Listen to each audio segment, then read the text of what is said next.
Bonjour à tous, bienvenue dans La Voix est libre, votre émission de débat et d'échange autour d'une personnalité de notre région. Mon invité aujourd'hui a étudié l'astronomie dans ses jeunes années, mais sa vie, il a plutôt choisi de la passer non pas la tête dans les étoiles, mais auprès des stars du rock et de la chanson française. Pendant des années, ce Lyonnais plutôt discret est resté dans l'ombre des plus grands, Jean-Jacques Goldman, Zazie ou encore Mylène Farmer. Aujourd'hui, tous le courtisent pour venir chanter chez lui à la Halle Tony Garnier, qu'il dirige à Lyon depuis bientôt 20 ans. Thierry Théodory, bonjour. Bonjour. Alors vous êtes à la tête de l'une des plus grandes salles de spectacle du monde, ce n'est pas moi qui le dis, c'est une étude parue il y a 2 ans. Le répertoire de votre téléphone est rempli de noms connus. Ça va, vous le vivez bien, pas trop la grosse tête ? J'espère que non, certainement pas. Oui, je le vis très bien. C'est vrai qu'il se passe beaucoup de choses à la Halle et que donc, ça me donne l'occasion de retrouver parfois des artistes avec lesquels j'ai travaillé avant d'être directeur général de cette salle que j'adore. Alors le principe de cette émission, c'est de provoquer l'échange, de susciter le débat autour de notre invité. Dans quelques instants donc, nous rejoindrons sur ce plateau l'historien Pierre Gras et le producteur de spectacle ou promoteur de spectacle Rémi Perrier. Au programme, le centenaire de ce chef-d'œuvre architectural qu'est la Halle Tony Garnier et puis un tour d'horizon des festivals et des salles de spectacle en Rhône-Alpes. Mais d'abord, parlons un peu de vous, Thierry Théodory. Depuis votre enfance, depuis votre tendre enfance, vous avez toujours baigné un petit peu dans la musique, c'est ça ? Oui, en fait, j'ai eu la chance d'avoir, comme beaucoup de gens, un père qui s'est intéressé à l'organisation des premiers concerts de rock à Lyon. À l'époque, c'était avec le Théâtre du 8e et Marcel Maréchal. Et donc, j'étais adolescent et j'ai eu l'occasion donc d'assister et de travailler modestement, certes, sur les premiers concerts de rock à Lyon qui étaient déjà des groupes extrêmement connus comme Pink Floyd, Deep Purple, Led Zeppelin, etc. Donc c'est quelque chose qui m'a accompagné et j'ai continué dans cette voie parce que je me suis rendu compte que c'était ce qui me passionnait le plus. Vous jouiez d'un instrument, vous, à l'époque déjà ? Oui, j'étais un mauvais guitariste gaucher, donc j'avais un modèle que j'ai toujours d'ailleurs, qui était Jimi Hendrix, et vous parliez de l'ombre tout à l'heure, je me suis rendu compte qu'il valait bien mieux qu'en tant que guitariste, je reste du côté obscur. Alors, comme votre papa, qui a été l'un des premiers, je crois, à créer une société de production ou de promotion de spectacle à Lyon, vous avez fait un petit peu la même chose, tout jeune même d'ailleurs. Oui. Donc, parallèlement à mes études, donc, je travaillais à l'époque avec un garçon qui s'appelle d'ailleurs toujours Jean-Claude Chuseville, et donc nous avions monté une société d'organisation de spectacles avec Jean Aster, qui était le directeur de l'auditorium Maurice Ravel à l'époque. Et donc nous organisions beaucoup de concerts de jazz et puis des concerts, donc là nous sommes déjà dans les années, le début des années 80, donc des concerts de rock, punk, post-punk. Et donc après je suis parti assez vite sur la route avec différents artistes. Oui, d'ailleurs, je crois que c'est à la fin des années 70, vous rencontrez donc Thierry Suc, qui va devenir un très grand producteur, et il vous présente un jeune artiste mais complètement méconnu, qu'il est toujours d'ailleurs. Hein. Oui, tout à fait. oui, effectivement, donc c'est Thierry Suc qui, un jour, m'a dit, voilà, on va partir en tournée avec le transfuge d'un groupe qui s'appelle Taifong, et c'était Jean-Jacques Goldman, effectivement. Alors, la suite pour vous, c'est un petit peu sur les routes de France qu'elle s'écrit. J'ai une petite surprise pour vous. Oui. Regardez, les images datent de 1985 sur la tournée de Jean-Jacques Goldman. Cette installation remplit 3 semi-remorques chargées et déchargées pratiquement chaque jour au rythme des étapes de la tournée. Une équipe technique de 40 personnes veille au bon déroulement des opérations, supervisée par un régisseur prêt à affronter n'importe quelle surprise. C'est les scènes qui se cassent la figure, le manque de courant électrique, les chapiteaux trop bas, les équipes locales qui ne sont pas à la hauteur. C'est une succession. Je suis là, moi, pour régler les problèmes quotidiens. On dort combien d'heures par jour dans ces tournées ? En ce qui concerne les régisseurs, entre 3 et 4 heures. Et pour les gens de l'équipe, ça varie entre 4 et 7 heures. Vers 19h30, tout le monde passe à table. Sauf la vedette, isolée dans la concentration nécessaire à son effort. Ça vous fait quoi de revoir ces images ? J'étais très jeune. Ça, c'est la première chose.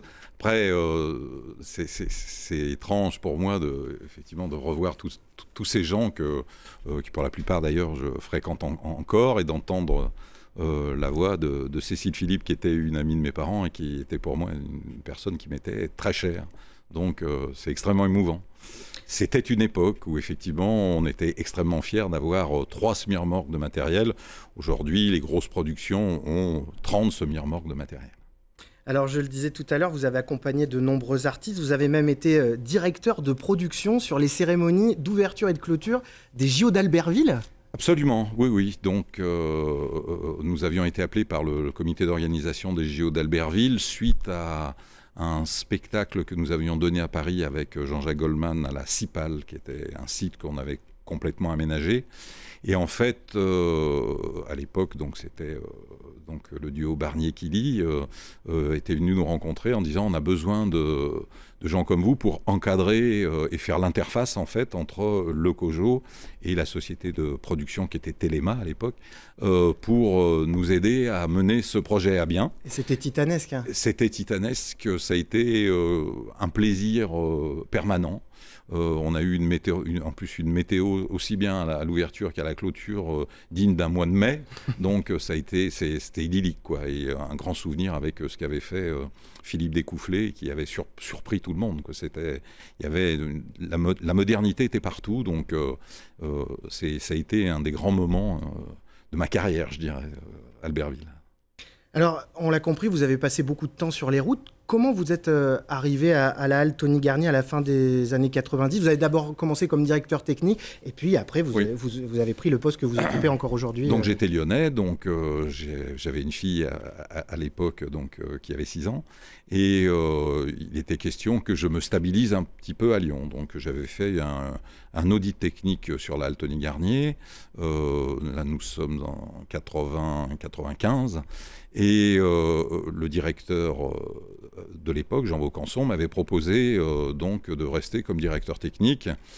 Les choses se sont un peu compliquées dans ma vie personnelle, puisqu'on a perdu donc la maman de ma fille. Et donc, c'est vrai que cet épisode-là m'a quand même beaucoup sédentarisé, quoi. Donc, je suis effectivement rentré comme directeur technique, et en 99-2000, Alain Bidot, qui était à l'époque président de la halle Tony Garnier Raymond Barre, m'ont proposé la direction générale de cette salle, que j'ai acceptée à condition que des travaux soient faits.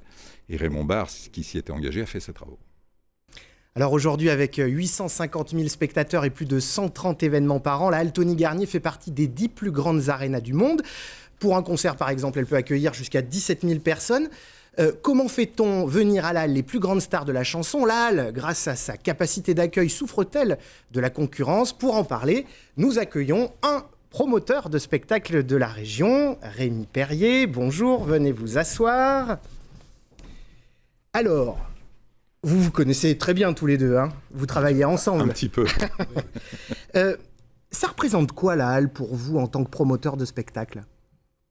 Je dirais d'abord un lieu emblématique par rapport à la programmation de concerts et d'événements.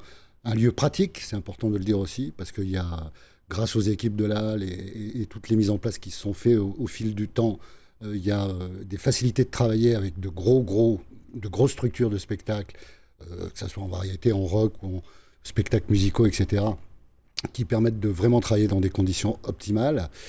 Et puis, il y a aussi, je pense, le travail assuré par Thierry Théodori, qui, compte tenu de sa vie, a gardé des liens très forts dans ce métier et a la confiance de beaucoup de gens. Après, il y a des choses qui sont beaucoup plus terre à terre, c'est le potentiel lyonnais, c'est ce que ça peut représenter. Et Lyon est évidemment une ville irremplaçable dans une tournée importante. Oui, puis la capacité de la halle joue beaucoup. Tous les artistes peuvent venir à la halle, ou on prend un risque ? On ne fait pas venir n'importe qui à la halle ?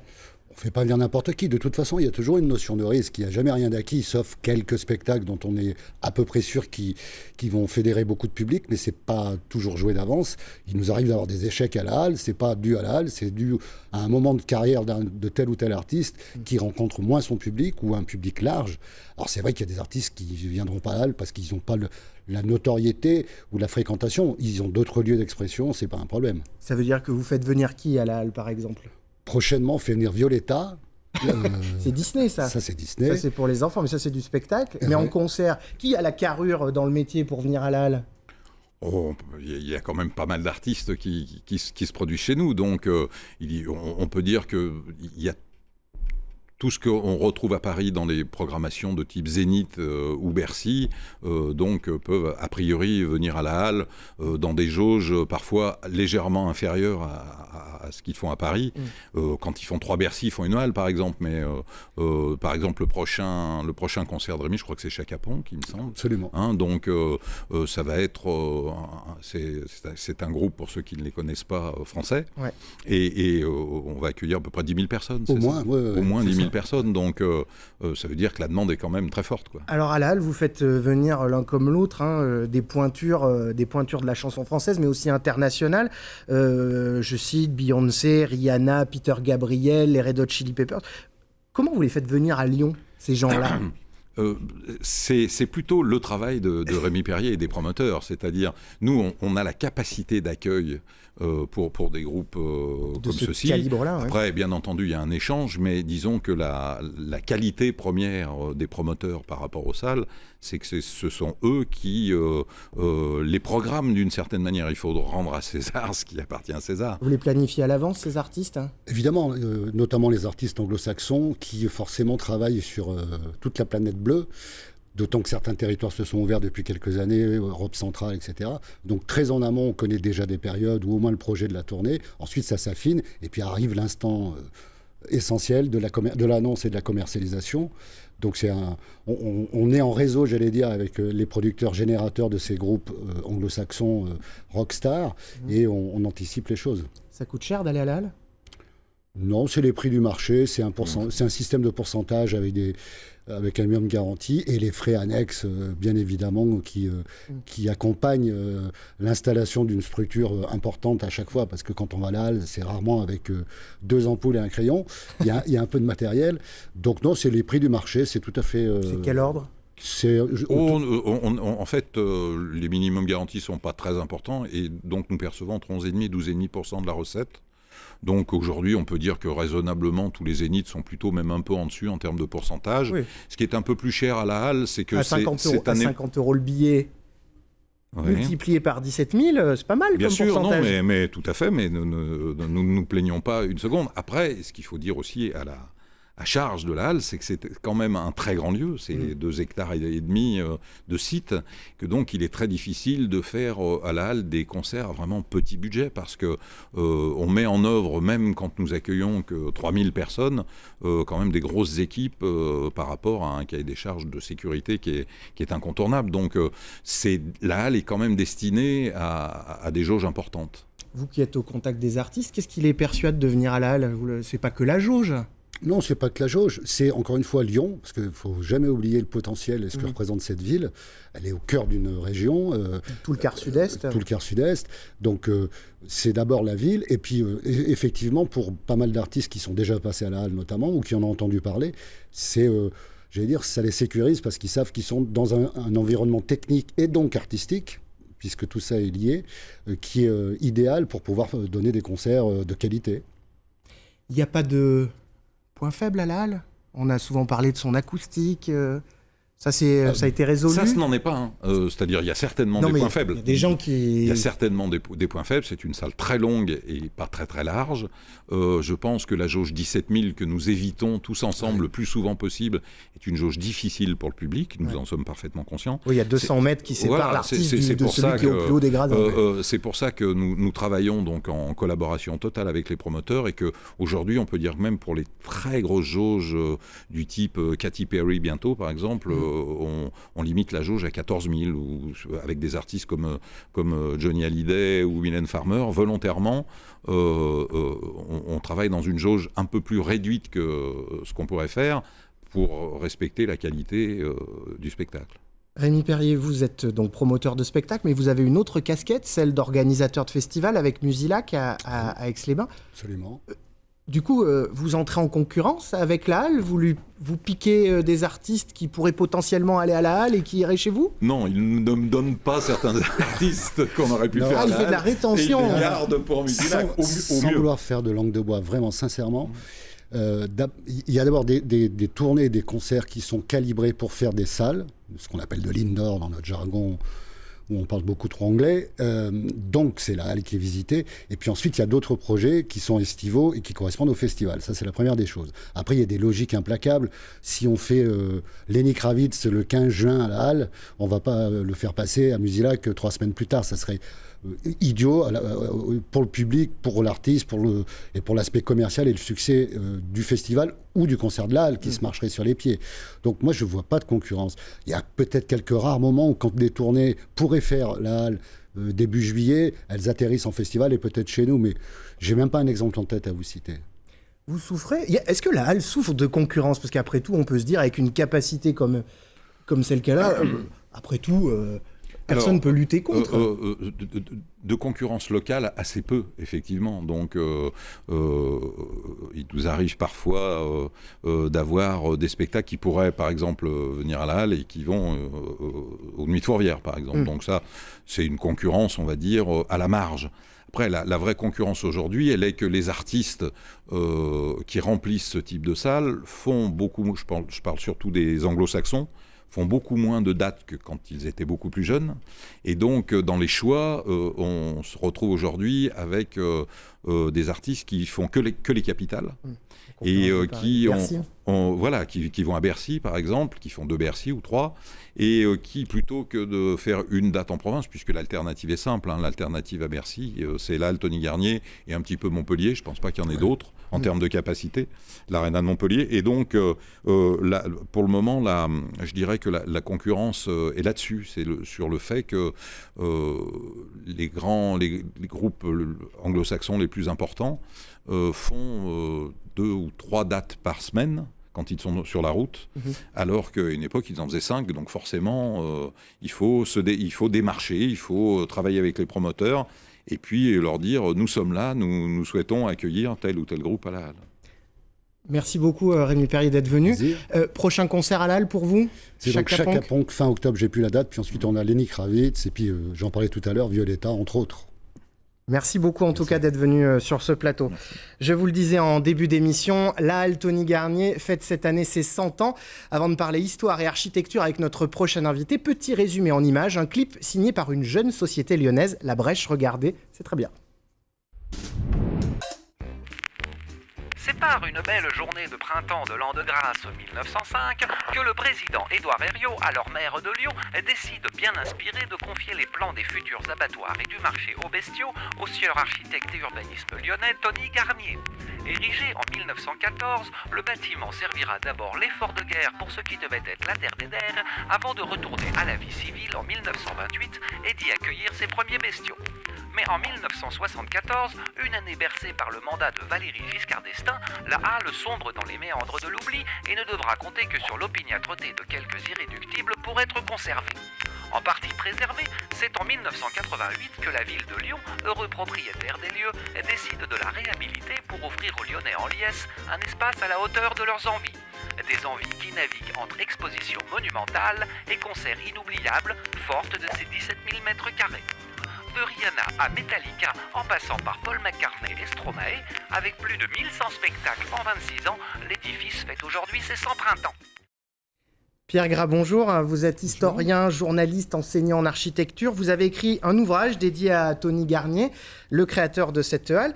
Ce qui frappe encore aujourd'hui, 100 ans après sa création, c'est cette architecture, il faut le dire, assez incroyable. Ah oui, c'est d'autant plus incroyable que c'est un témoignage assez intéressant d'une médiation entre deux époques, entre deux siècles. Le 19e qui est le siècle de l'acier et du métal, dont témoigne évidemment cette fameuse charpente métallique exceptionnelle. Et puis le béton qui est l'outil du XXe siècle. Donc on a les deux dans ce bâtiment. Et aussi incroyable que ça puisse paraître, c'est peut-être ce qui donne cette originalité, cet aspect un peu de cathédrale peut-être aussi, cathédrale moderne hein, bien sûr, à l'architecture de Garnier. Thierry Théodory, vous qui avez passé 20 ans dans ces murs, ça vous fait encore quelque chose ? Absolument. C'est un lieu qui a une identité, une présence extrêmement forte.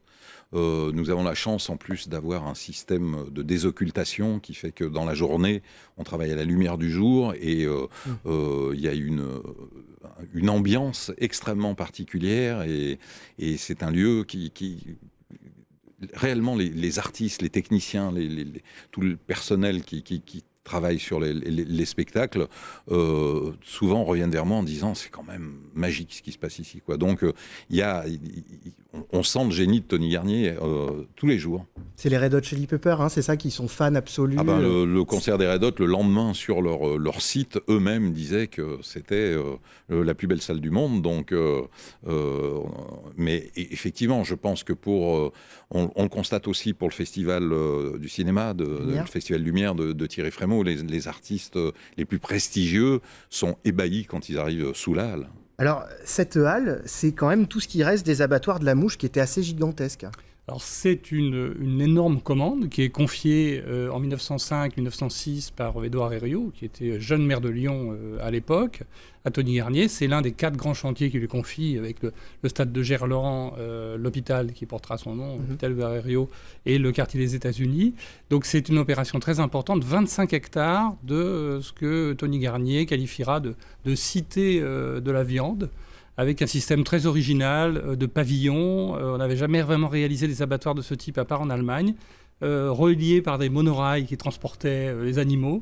Et la halle était dédiée à une seule fonction, c'est-à-dire le marché aux bestiaux. Et les abattoirs se trouvaient dans des bâtiments qui n'existent plus aujourd'hui. Sauf qu'en 1914, aux grandes dames de Tony Garnier, ça a été une usine où on fabriquait des obus, quoi. On a d'ailleurs retrouvé des images assez impressionnantes dans les archives Pathé. Alors, ce qu'il faut savoir, c'est que la halle, avant de devenir le bâtiment, le fameux bâtiment que gère aujourd'hui Thierry Théodory, a connu effectivement beaucoup de vicissitudes. D'abord, il a été long à mettre en action. Hein. Les travaux ont commencé en 1909, mais il a été inauguré en tant qu'abattoir et grande halle en 1928. Je vous laisse imaginer. Et dans l'intervalle, il a accueilli successivement l'exposition internationale de 14. Une exposition a été consacrée à ce sujet l'année dernière. Il est devenu ensuite une usine d'armement. Ensuite, il a fallu le rétablir dans ses fonctions. Et finalement, il n'aura été utilisé comme marché aux bestiaux qu'une petite 40aine d'années seulement. Oui, ce qui est plutôt étonnant. C'est un destin assez curieux pour un bâtiment de ce type. Et d'ailleurs, Tony Garnier était assez vexé que ça soit utilisé pour la guerre. Quoi. Plus que vexé, c'était un personnage, je ne sais pas si on a le temps de développer, mais c'était un pacifiste, un laïc, un militant convaincu. Donc que ce bâtiment qu'il considérait comme étant l'une des œuvres quand même importantes de sa vie, cet équipement, soit transformé pour un usage de guerre, même s'il en comprenait certainement évidemment les nécessités, il en était très mortifié. Alors il y a une anecdote qui est bien connue, qui date juste de la période qui précède. Tony Garnier écrivait régulièrement au service technique en se plaignant qu'en installant un certain nombre d'installations provisoires, notamment pour l'exposition universelle, on détériorait son bâtiment, on faisait des trous, ça créait des gouttières, etc. Alors, vous imaginez transformer en usine d'armement. Donc quand il a récupéré son bâtiment en 1920, lorsque l'armée l'a désaffecté, il a trouvé, il faut bien reconnaître, un bâtiment en piteux état. Ça s'est arrivé souvent avec la halle, on en parlera peut-être tout à l'heure. Même encore aujourd'hui, vous n'avez pas le droit de faire n'importe quoi dans ce bâtiment qui est quand même classé. Oui, en fait, au niveau du classement, ce sont plutôt les 2 pignons, je crois, qui sont inscrits. Mais on a un très grand respect. D'ailleurs, c'est incroyable de voir à quel point le public se rendant à la halle Tony Garnier, on a aucune dégradation, quoi. Le bâtiment vieillit comme tous les bâtiments, bien entendu, mais je pense qu'il y a vraiment un respect des utilisateurs de la halle par rapport à la majesté de l'endroit, quoi. Donc l'identité du site est, je pense, par rapport à la notoriété de la salle, est déterminante, quoi. Très rapidement, Pierre Gras, avant qu'on passe au Flash Info, vous me disiez en coulisses tout à l'heure que la halle permettait à la mémoire de Tony Garnier de perdurer encore. Heureusement, j'allais dire, l'idée ou l'intuition géniale était de lui donner le nom de son créateur. Vous allez me dire, c'est pas très original, mais je crains fort qu'autrement, la mémoire de Tony Garnier se soit un petit peu perdue en chemin. Tous les bâtiments construits par Tony Garnier à Lyon n'ont pas ce magnifique destin, et on peut le regretter, même si certains sont également inscrits à l'inventaire des monuments historiques. Et je pense qu'il faut encore aujourd'hui se battre. Il faut que les citoyens aussi se mobilisent, comprennent que ce patrimoine de Tony Garnier, c'est pas juste une architecture peut-être datée, etc. C'est une architecture de la modernité dont ils ont besoin aussi peut-être pour l'avenir. Ça vous arrive d'aller voir des concerts là-bas ? Bien sûr. Mais vous regardez le concert ou l'architecture ? Bien sûr, un peu les deux. Merci beaucoup en tout cas Pierre Gras d'être venu nous voir sur ce plateau. Je rappelle que vous êtes l'auteur de l'ouvrage Tony Garnier, paru l'an dernier aux éditions du Patrimoine. Alors d'ailleurs, ces 100 ans, vous les fêtez, puisque vous organisez une série de concerts. Très très rapidement, vous pouvez me citer les quelques concerts labellisés 100 ans ? Oui, donc Chaka Ponk, qui est le premier, Peter Gabriel et les Black Keys en mars 2015. Et j'ajoute que vous faites 7 autres concerts, toujours labellisés dans le cadre de ces 100 ans. Hors les murs. Hors les murs, dans des petites salles, histoire de Absolument. dire que même les plus grands artistes ont commencé... On commençait dans ces lieux-là, c'est très important que le grand public se rende compte qu'il y a du lien entre des lieux de musique émergente avec une exigence forte au niveau de l'orthodoxie musicale, etc. Je pense que c'est important. La Voix est libre continue avec notre invité Thierry Théodory, le directeur général de la halle Tony Garnier. Alors avec vous, on va parler un petit peu de l'actualité de ces derniers jours. Est-ce que la politique vous passionne d'abord ? Disons qu'elle m'intéresse. Elle m'a passionné, elle me passionne un peu moins. Plutôt à gauche, plutôt à droite ? Plutôt à gauche, très clairement. D'accord. Vous avez pourtant été nommé, je crois, sous Raymond Barre. Absolument, mais alors justement, ça prouve que à partir du moment où on nomme quelqu'un à un poste de technicien et qu'il a l'air d'avoir le bon profil, donc il n'y a pas de sectarisme dans cette République, c'est plutôt bien. Quel regard, en tant que citoyen, vous portez sur François Hollande ou la politique que mène ce gouvernement ? François Hollande... Vous êtes de gauche, vous Oui, dire. non, mais donc... oui, comme je suis de gauche, effectivement, François Hollande, c'est un peu particulier, c'est-à-dire... je pense qu'il doit vivre des moments absolument terribles. Il y avait un espoir, donc, après la période précédente, que les choses aillent beaucoup mieux. Or, c'est un euphémisme de dire que ce n'est pas le cas. Donc, après, je pense que la conjoncture socio-économique est terrible pour un président quel qu'il soit. Et il a fait ce choix de vouloir être président, ma foi, je crois qu'il l'assume. Donc, vous parliez de la conjoncture économique.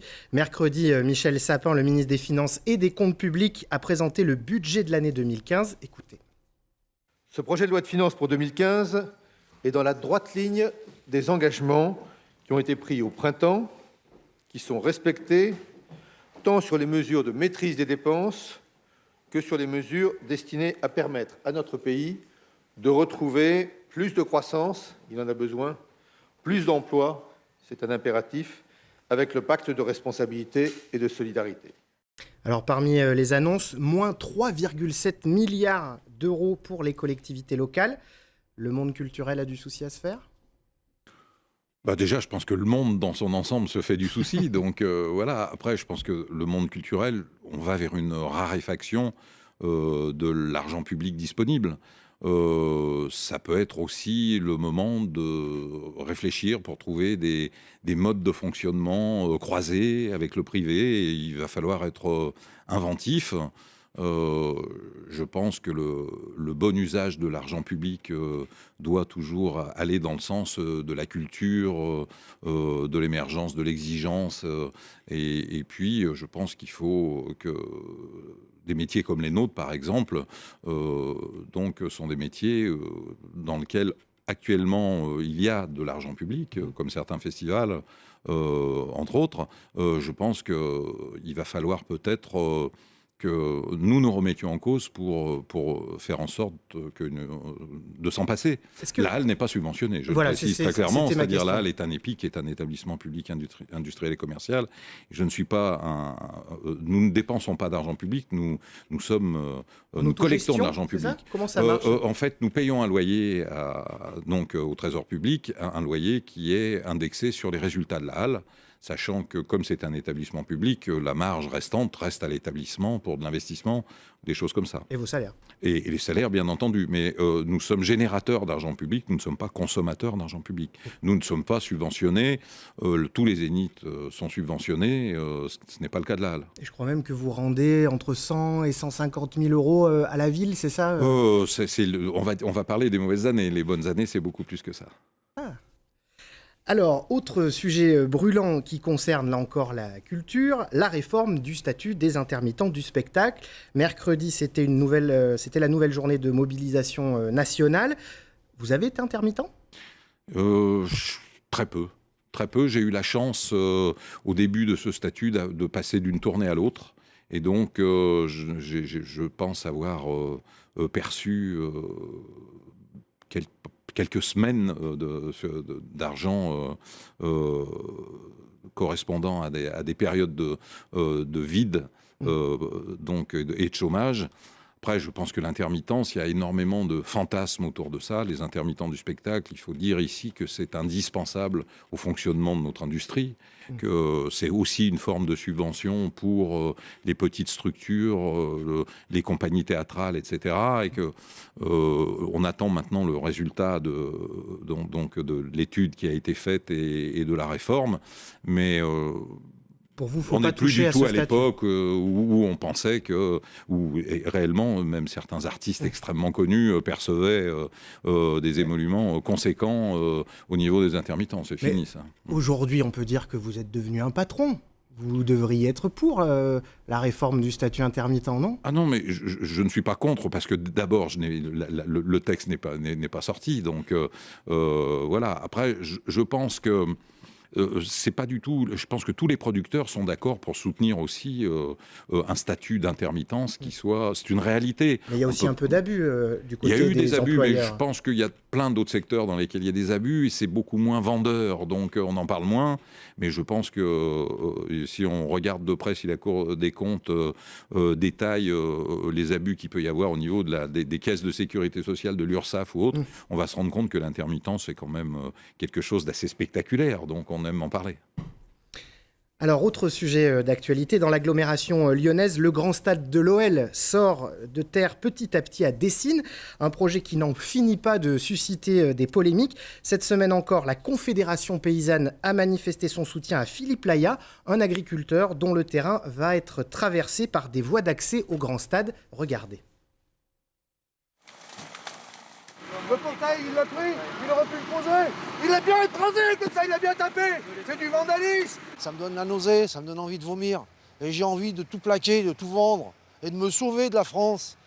Je peux plus cautionner cette politique de merde.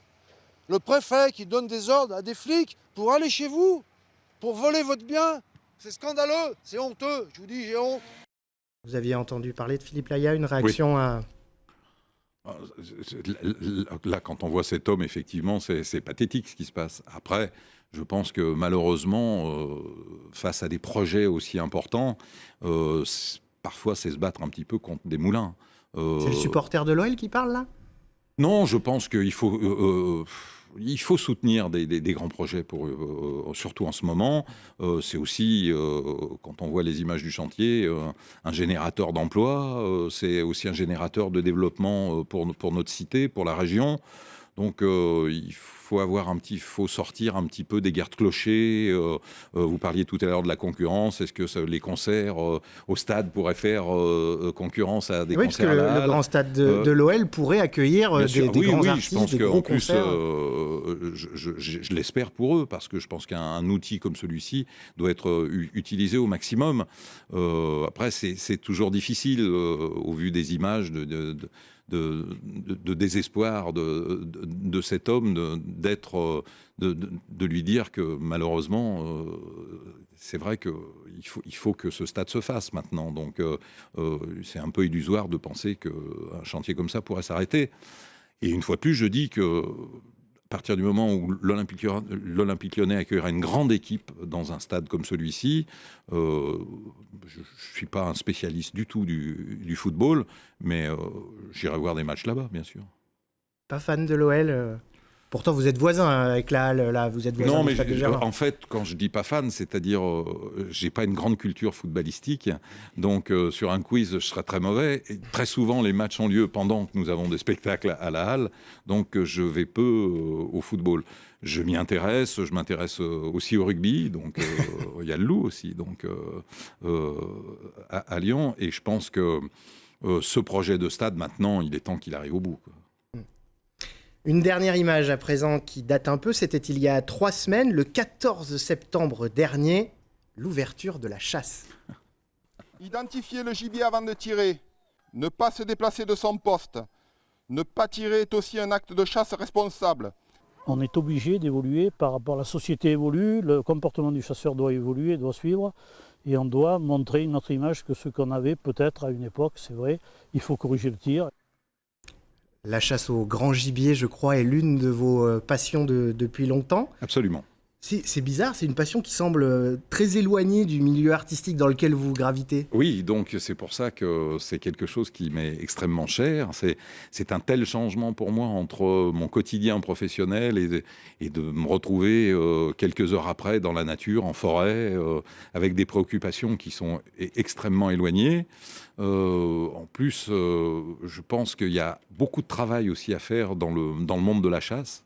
Comme le disait le monsieur. Mais absolument, et je pense que les jeunes chasseurs qui maintenant, disons que l'image de la chasse a été tellement dévalorisée, très certainement à juste titre, très souvent, que nous avons aujourd'hui une nouvelle génération qui est prête à expliquer un petit peu aux anciens les attitudes et les nouvelles responsabilités que sont le code et l'éthique de la chasse.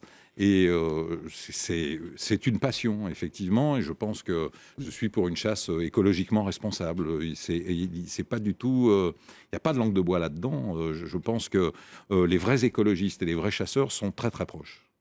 Vous avez déjà réussi à emmener une de vos amis vedettes à la chasse. Vous êtes allé chasser avec Mylène Farmer ou Jean-Jacques Goldman? Non, mais j'en ai parlé avec eux, effectivement, parce que c'est un peu atypique et c'est un peu un anachronisme, cette passion. Dans mon métier, il y a assez peu de chasseurs, mais c'est plus un amour de la nature, de la forêt, d'un ensemble et de quelque chose d'extrêmement mystérieux, parce que qu'est-ce qu'il y a de plus mystérieux que d'être seul en forêt et d'essayer de comprendre ce qui se passe. Donc, je pense que c'est une vision qui m'est extrêmement personnelle, mais je pense que mes amis ont compris que c'était indispensable pour moi. Vous chassez où ? Alors, donc, pour ce qui est des canards, je chasse dans la Dombe, à Chalamont et à Montieu, et sinon en Bourgogne. Nous avons la chance d'avoir un très grand territoire au nord de Dijon, à Saint-Martin-du-Mont. Et donc, c'est une forêt magnifique. Il y a énormément d'animaux. Donc, nous sommes une petite équipe avec une logique cinégétique extrêmement rigoureuse. Vous avez des têtes de cerf dans votre salon, dans votre bureau à la Halle? J'ai quelques trophées, non, pas à la Halle. J'ai quelques bronzes de Maine, représentant des bronzes animaliers, mais non, j'ai effectivement quelques trophées parce que ça fait partie, je pense, ça fait partie de l'imaginaire des chasseurs de grand gibier. Merci beaucoup Thierry Théodory d'avoir été notre invité. Merci à vous. Et je rappelle donc qu'à l'occasion des 100 ans de la Halle Tony Garnier, 10 concerts sont proposés, Chaka Ponk, Peter Gabriel et les Black Keys à la Halle, et 7 autres concerts dans les salles de musique émergentes de l'agglomération lyonnaise. Voilà, c'est la fin de cette Voix est libre. Je tiens à remercier particulièrement Marilyn Levine pour les belles archives qu'elle nous a trouvées et Adrien Groux-Radnez pour m'avoir aidé à préparer cette émission. Merci aussi aux équipes techniques. Cet après-midi, vos programmes régionaux continuent avec une spéciale montagne. D'abord avec Chronique d'en haut qui s'intéresse au lac d'Aiguebelette situé aux portes des Alpes, aux portes de la Savoie. Et puis avec un autre documentaire, l'histoire de la montagne qui refuse de s'effondrer. La semaine prochaine, vous retrouverez Paul Satis pour une Voix est libre spéciale réforme territoriale. On parlera bien sûr de la future grande région Rhône-Alpes-Auvergne. Voilà, c'est la fin de cette émission. Très très bon week-end.